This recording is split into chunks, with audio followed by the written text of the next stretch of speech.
Senator Cantwell. Thank you, Mr. Chairman.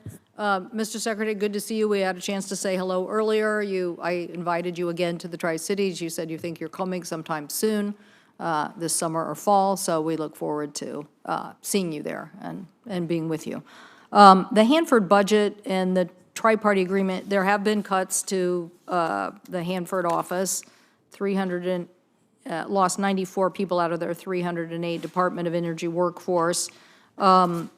These are managers. There's various issues with the budget request. So how do you plan to meet the tri-party agreement with the budget and workforce depletions? Yeah, a huge part of the effort at the department the first few months has been to right-size the department, which is to look at how do we do things today and what's a more efficient way to do that. The department headcount grew well over 20% over the last 4 years, and I would say no evidence that it was more productive at the end of those 4 years. So again, as a businessman, except for during COVID, I never laid anyone off in my entire career. So I don't take the personnel decisions lightly. In fact, I take them very heavily.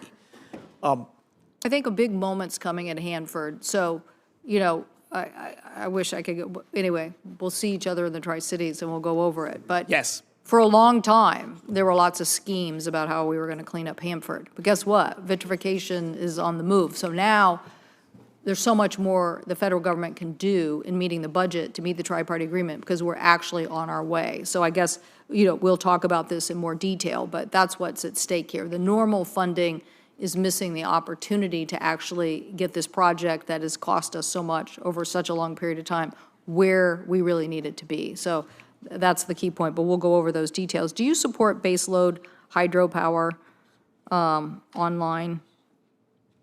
Absolutely. Hydro has been a great resource for this country. Okay, so you think you consider that part of baseload power?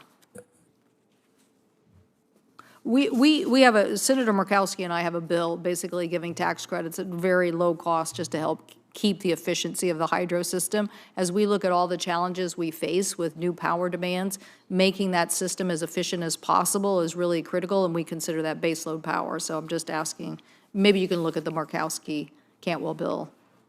Yeah, I would view it as baseload power, and to the extent that we can repower and increase the yield from existing hydro assets. That's exactly what we're talking about. They're quite beneficial to our electricity grid. Thank you. They're beneficial in a lot of ways, but definitely to the grid, so thank you for that. Do you support eliminating 45V? Maybe this was asked by my colleague while I was gone, but 45V hydrogen production tax credit was proposed to be eliminated. Do you support that, or where are you on this hydrogen tax credit?